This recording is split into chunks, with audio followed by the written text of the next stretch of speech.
Hi hello ನಮಸ್ತೆ and welcome back to my channel.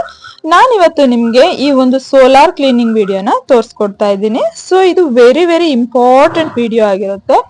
ಮತ್ತೆ ಇದನ್ನ ಯಾವ ಟೈಮಲ್ಲಿ ಕ್ಲೀನ್ ಮಾಡಿದ್ರೆ ಬೆಟರ್, ಮತ್ತೆ ಯಾವ ಲಿಕ್ವಿಡ್ ಹಾಕಿ ಕ್ಲೀನ್ ಮಾಡಿದ್ರು ಹೇಗೆ ಸ್ಟೆಪ್ ಬೈ ಸ್ಟೆಪ್ ನಾನು ನಿಮಗೆ ತೋರಿಸ್ಕೊಡ್ತೀನಿ. ಸೊ ಅದಕ್ಕೂ ಮುಂಚೆ ಇದೆ ಫಸ್ಟ್ ಟೈಮ್ ನೀವು ನನ್ನ ಚಾನಲ್ನ ನೋಡ್ತಾ ಇದ್ರೆ ಪ್ಲೀಸ್ ಸಬ್ಸ್ಕ್ರೈಬ್ ಮಾಡಿ, ಹಾಗೆ ಪಕ್ಕದಲ್ಲಿರೋ ಬೆಲ್ ಐಕಾನ್ ಕ್ಲಿಕ್ ಮಾಡಿ. ನಾನು ಹಾಕುವಂತಹ ಎಲ್ಲಾ ವಿಡಿಯೋಸ್ ನೋಟಿಫಿಕೇಶನ್ ನಿಮಗೆ ಬರುತ್ತೆ. ಸೊ ಬನ್ನಿ ಹೇಗೆ ಸ್ಟೆಪ್ ಬೈ ಸ್ಟೆಪ್ ಮಾಡಿದ್ರು ಅಂತ ತಿಳಿಸ್ಕೊಡ್ತೀನಿ.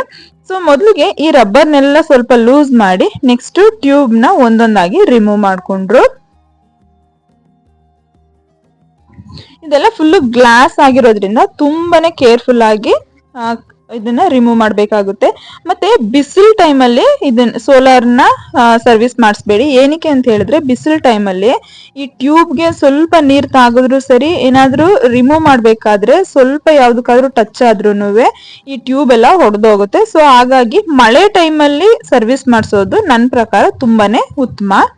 ಇವರು ಈ ಟ್ಯೂಬ್ನೆಲ್ಲ ಕ್ಲೀನ್ ಮಾಡೋದಕ್ಕೆ 3 ಲೀಟರ್ ಅಷ್ಟು ಆಸಿಡ್ ನ ಹಾಕೊಂಡ್ರು, ಮತ್ತೆ 1 ಲೀಟರ್ ಅಷ್ಟು ನೀರನ್ನ ಹಾಕೊಂಡು ಈ ಟ್ಯೂಬ್ ನ ಈ ರೀತಿ ಇಟ್ಕೊಂಡು ಫುಲ್ ಫಿಲ್ ಮಾಡ್ಕೊಂಡ್ರು ಆಸಿಡ್ ನ. ಅದು ಫಿಲ್ ಮಾಡ್ತಾ ಮಾಡ್ತಾ ಒಳಗಡೆ ಉಪ್ಪಿನಂಶ ಎಲ್ಲ ಕರಗಿ, ಸೊ ತಿರ್ಗಾನು ಅದು ಫುಲ್ ಆಸಿಡ್ ನೀರ್ ಆಗ್ತಾ ಆಗ್ತಾ ಫುಲ್ ಆ ಉಪ್ಪಿನಂಶ ಎಲ್ಲ ಫುಲ್ ಹೊರಗಡೆ ಬರ್ತಾ ಇತ್ತು. ಸೊ ನೋಡಿ ನಮ್ಗೇನೆ ತುಂಬಾನೇ ಆಶ್ಚರ್ಯ ಅನಿಸ್ತಾ ಇತ್ತು. ಸೊ ಲಾಸ್ಟ್ ಟೈಮ್ ನಾವು 2 ಇಯರ್ಸ್ ಆಗ್ಬಿಟ್ಟಿತ್ತು ಕ್ಲೀನ್ ಮಾಡಿಸ್ದೆ, ನಮ್ಗೆ ಗೊತ್ತಾಗ್ದೇನೆ ಕ್ಲೀನ್ ಮಾಡಿಸಿರ್ಲಿಲ್ಲ. ಸೊ ಹಾಗಾಗಿ ಒಂದೊಂದು ಟ್ಯೂಬ್ ಅಲ್ಲಿ ಮಿನಿಮಮ್ ಅರ್ಧ ಕೆಜಿ ಅಷ್ಟು ಉಪ್ಪಿನಂಶ ಕಟ್ಟಿತ್ತು. ಸೊ ಈ ಸಲ ನಾವು ಬೇಗನೆ ಮಾಡಿಸ್ಬೇಕು ಅಂತ ಹೇಳಿ ಮಾಡಿಸಿದಾಗ ಈ ಸಲ ಅಷ್ಟಾಗಿ ಉಪ್ಪಿನಂಶ ಏನ್ ಕಟ್ಟಿರ್ಲಿಲ್ಲ.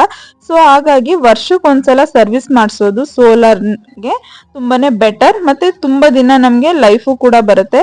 ಬಿಸಿನೀರು ಕೂಡ ತುಂಬಾನೇ ಬೇಗನೂ ಕಾಯುತ್ತೆ ಅಂತ ಸೋಲಾರ್ ಕ್ಲೀನ್ ಮಾಡಕ್ ಬಂದಿದ್ರಲ್ಲ ಅವರು ನಮ್ಗೆ ಹೇಳ್ತಾ ಇದ್ರು. ಸೋಲಾರ್ ಕ್ಲೀನ್ ಮಾಡಿಸ್ದೆ ಉಪ್ಪು ನೀರ್ ಕಟ್ಕೊಂಡ್ರೆ ಈ ಬಿಸಿಲಿಗೆ ನೀರು ಕಾಯಲ್ಲ, ಸೊ ಆಗ ತಣ್ಣೀರಾಗೆ ಬರುತ್ತೆ ಅಂತ. ಸೊ ಹಾಗಾಗಿ ವರ್ಷಕ್ಕೊಂದ್ಸಲ ಕ್ಲೀನ್ ಮಾಡಿಸೋದು ಬೆಟರ್ ಅಂತಾನು ಕೂಡ ಅವರು ಹೇಳ್ತಾ ಇದ್ರು. ಸೊ ಹೀಗೆ ನೀಟಾಗಿ ಅವರು ನಮ್ಗೆ ಯಾವ ರೀತಿ ಮೇಂಟೈನ್ ಮಾಡ್ಬೇಕು ಅನ್ನೋದನ್ನು ಕೂಡ ಅವ್ರು ತಿಳಿಸ್ಕೊಟ್ರು.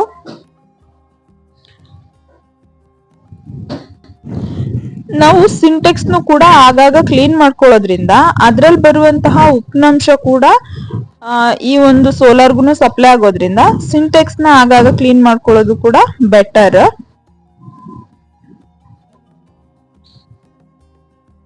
ಮತ್ತೆ ಇದನ್ನ ಒಂದು 5 ನಿಮಿಷ ಒಂದು ಟ್ಯೂಬ್ ಒಳಗಡೆ ಹಾಗೇನೆ ಆ ಒಂದು ಆಸಿಡ್ ನೀರನ್ನ ಬಿಟ್ಟು ಕ್ಲೀನ್ ಮಾಡಿದಾಗ ನೀಟಾಗಿ ಒಳಗಡೆ ಉಪ್ಪಿನಂಶ ಎಲ್ಲ ಬಂದ್ಮೇಲೆ ತಿರ್ಗಾ ಇನ್ನೊಂದ್ಸಲ ಫುಲ್ ನೀಟಾಗಿರುವಂತಹ ನೀರಲ್ಲಿ ಕ್ಲೀನ್ ಮಾಡಿ ಒಂದ್ ಕಡೆ ಜೋಡಿಸಿಟ್ಕೊಂತ ಇದ್ರು. ನೆಕ್ಸ್ಟ್ ಇದ್ರ ಒಳಗಡೆ ಫುಲ್ ನಮ್ಗೆ ಕೈಯಲ್ಲಿ ಮುಂದ್ಗಡೆ ತನಕನು ಹಾಗೇನೆ ಕ್ಲೀನ್ ಮಾಡ್ಕೊಂಡು, ಸೊ ಇದನ್ನೆಲ್ಲ ಫುಲ್ಲು ನೀಟಾಗಿ ಶೇಕ್ ಮಾಡ್ಕೊಂಡ್ರು. ಶೇಕ್ ಮಾಡಿ ಮಾಡಿ ಅದನ್ನ ನೀರ್ ಇದ್ ಮಾಡಿದಾಗ ಫುಲ್ಲು ಗಲೀಜ್ ನೀರಾಗಿ ಬರ್ತಾ ಇತ್ತು ಒಂದ್ ಸೈಡ್ ಅಲ್ಲಿ ಮಾತ್ರ. ಏನಕ್ಕೆ ಅಂತ ಹೇಳಿದ್ರೆ ಇದು ನಾವು ಪೈಪಲ್ಲಿ ನೀರು ಒಂದೇ ಸೈಡ್ ಹೋಗುತ್ತೆ ಅಲ್ವಾ ತಣ್ಣೀರು ಸಪ್ಲೈ ಆಗ್ಬೇಕಾದ್ರೆ. ಸೊ ಹಾಗಾಗಿ ಫುಲ್ ಒಂದೇ ಸೈಡ್ ಗಲೀಜ್ ಮಾತ್ರ ಬರ್ತಾ ಇತ್ತು. ಅಲ್ಲಿ ಫುಲ್ಲು ಟ್ಯಾಂಕ್ ನ ಫಿಲ್ ಮಾಡ್ಕೊಂಡು ಇಲ್ಲಿ ಕ್ಲೀನ್ ಮಾಡ್ತಾ ಮಾಡ್ತಾ ನೀಟಾಗಿ ಕ್ಲೀನ್ ಮಾಡ್ಕೊಟ್ರು. ಮತ್ತೆ ಕೆಳಗಡೆ ಪೈಪ್ ಇದೆ ನೋಡಿ, ಆ ಕೆಳಗಡೆ ಪೈಪ್ ಅಲ್ಲಿ ನಾವು ಕೂಡ ಆಗಾಗ ಲೈಟ್ ಆಗಿ ತುಂಬಾ ಎತ್ತಬಾರ್ದು, ಒಂದ್ ಸ್ವಲ್ಪ ಒಂದು ಅರ್ಧ ಇಂಚ್ ಅಥವಾ 1 ಇಂಚ್ ಅಷ್ಟು ತೆಗ್ದು ಈ ರೀತಿ ಶೇಕ್ ಮಾಡಿ ಮಾಡಿ ನಾವು ತೆಗ್ದಾಗ ಕೂಡ ಆ ಒಂದು ಕೆಳಗಡೆ ಪೈಪಲ್ಲೂ ನೀಟಾಗಿ ಹೋಗುತ್ತೆ. ನಾವು ಕೂಡ ಆಗಾಗ ಆ ರೀತಿ ಮಾಡ್ಕೊಂತ ಇರ್ತೀವಿ. ಅವ್ರು ಇನ್ನೊಂದು ವಿಷಯನೂ ಕೂಡ ಹೇಳಿದ್ರು, ಇದಕ್ಕೆ ಕರೆಂಟ್ ಸಪ್ಲೈ ಮಾಡ್ಕೊಂಡು ಒಂದು ಸಣ್ಣ ಮೋಟಾರ್ ರೀತಿ ಇರುತ್ತೆ, ಅದನ್ನ ಇದಕ್ಕೆ ಫಿಕ್ಸ್ ಮಾಡ್ಕೊಂಡ್ರೆ ಮಳೆಗಾಲದಲ್ಲೂ ಕೂಡ ಗೀಸರ್ ಏನ್ ಅವಶ್ಯಕತೆ ಇರಲ್ಲ, ಗೀಸರ್ ತರನೇ ಇದ್ರಲ್ಲೂ ಕೂಡ ತುಂಬಾ ಚೆನ್ನಾಗಿ ನೀರು ಕಾಯುತ್ತೆ ಅಂತ ಹೇಳಿದ್ರು. ಸೊ ನಮ್ಗೆ ಅದು ಸದ್ಯಕ್ಕೆ ಏನು ಅವಶ್ಯಕತೆ ಇರಲಿಲ್ಲ. ಈ ವಿಡಿಯೋ ನಿಮ್ಮೆಲ್ರಿಗೂ ತುಂಬಾನೇ ಯೂಸ್ಫುಲ್ ಆಗಿರುತ್ತೆ ಅನ್ಕೊಂಡಿದೀನಿ.